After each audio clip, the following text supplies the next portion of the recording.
Walt Disney a dit, pour réaliser une chose vraiment extraordinaire, commencez par la rêver.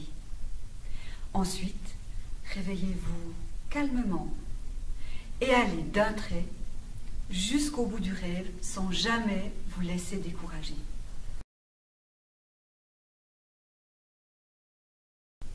Robert Dilts a modélisé Walt Disney. Walt Disney avait une excellence qui était la créativité. Il savait exactement comment créer un climat favorable chez ses collaborateurs pour vraiment mettre au centre la créativité. Comment est-ce qu'il s'y prenait?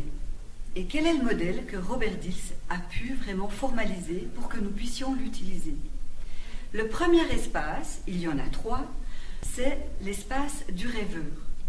C'est l'espace où je suis dans mon visuel construit. Et sur un écran, j'imagine tous les possibles, tout le champ possible par rapport à un projet. Je peux y penser sans limite. Une fois que j'ai passé dans l'espace du rêveur, je vais dans l'espace du réalisateur. Le réalisateur, c'est celui qui fait. Il est dans le kinesthésique.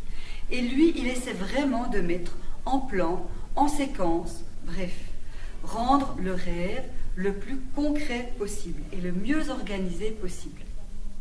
Et puis, quand il a fait, eh bien, nous pouvons passer dans l'espace du critique. Le critique est dans son dialogue interne, dans son auditif interne. Lui, il pèse le pour et le contre. Mais attention, il pèse le pour et le contre par rapport à la réalisation, pas par rapport au rêve. Il critique vraiment la réalisation. Et il va peut-être trouver qu'il y a des manques, il y a peut-être des objections. Et donc, une fois qu'il a émis tout cela, eh bien, on repasse dans l'espace du rêveur qui, lui, va rêver de nouvelles options, de nouvelles solutions, puisqu'il est dans le champ de tous les possibles.